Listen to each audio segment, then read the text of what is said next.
Really great interview from Jeff Schultz of The Athletic with Alex Anthopoulos, talking about the Braves, talking about a numerous topics. I suggest you go read it. We just talked about Shohei Ohtani.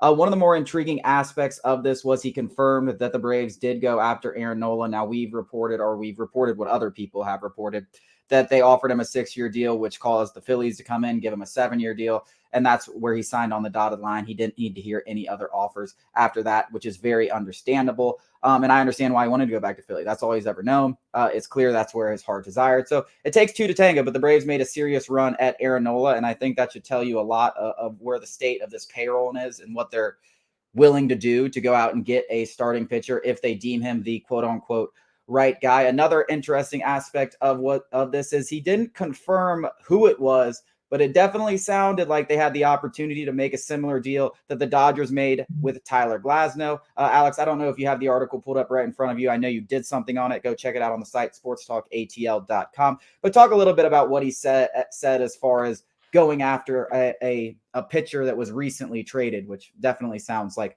Tyler Glasnow.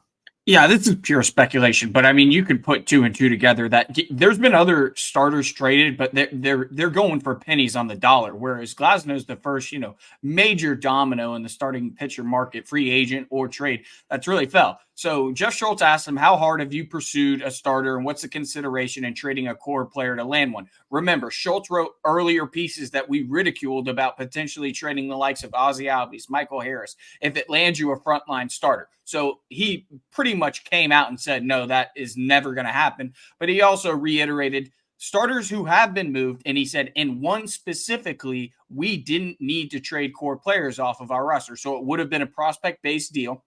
And he says we had the prospects to do it and we had elected not to. He went on to add, Schultz didn't ask this. He went on. He said, we'll find out 3, 4, 5 years down the road if I made the right move. And then referenced guys like Spencer Strider and Michael Harris that they hung on to and other potentials deals and how that worked out for him. So it's very clear that there was some notable trade on the table that's already come to fruition. Glasnow, i.e. Glasnow. That Anthopoulos was like, no, I'll keep our prospects. Now, it probably, I don't know, I'm not as in tune with the farm systems as Chase might be, but the Braves farm system is not as deep. It is certainly not as deep as the Dodgers, but there is still top end talent, specifically pitching talent.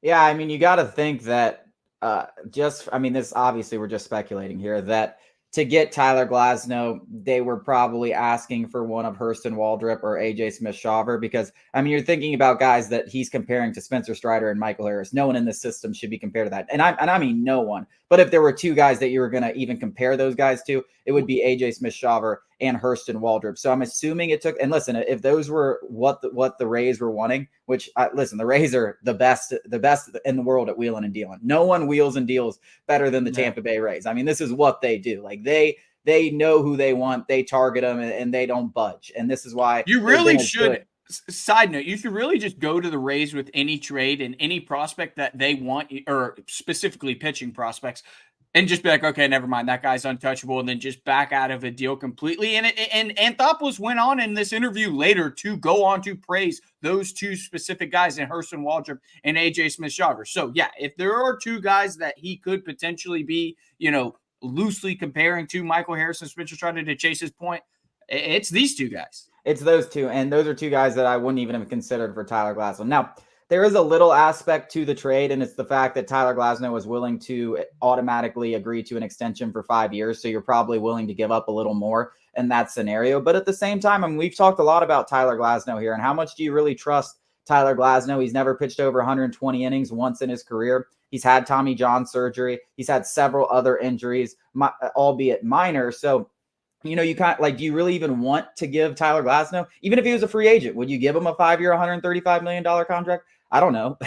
That's still not that's probably something that I might not even want to do. I would at least want to see how he pitches the rest of the year. But of course you can't do that because then he's probably going to get more money if he pitches well. So I'm not upset at all that the Braves were not willing to give up one of Hurston Waldrep or AJ Smith-Shawver for Tyler Glasnow. Yeah. And, apples to oranges in terms of stuff. Aaron Nola doesn't even compare to Glasnow, but the best ability is availability. And Anthopoulos himself confirmed they went after Nola. And, Nola didn't have the greatest season last year, but the guy's a workhorse, an Iron Man. Anthopoulos can count on him to be there opening day to October, and clearly he was willing to pay for it. Whereas Glasnow, who was going to cost, a couple of prospects, even, and then, whatever extension if he was going to sign one, and he didn't see the value in that. So it's very clear that, even if Glasnow or another pitcher has better stuff than another target, Anthopoulos is seemingly going away from the stuff category and going towards the durability. So I think that should be a factor in any future speculation of targets. Yeah, I mean, durability, and I mean, he's also pitched so good over the last 2 postseasons, particularly against the Braves. So he's shown up in the biggest moments. Coming up after the break, speaking of the postseason, Alex Anthopoulos talks about the Braves' recent postseason struggles.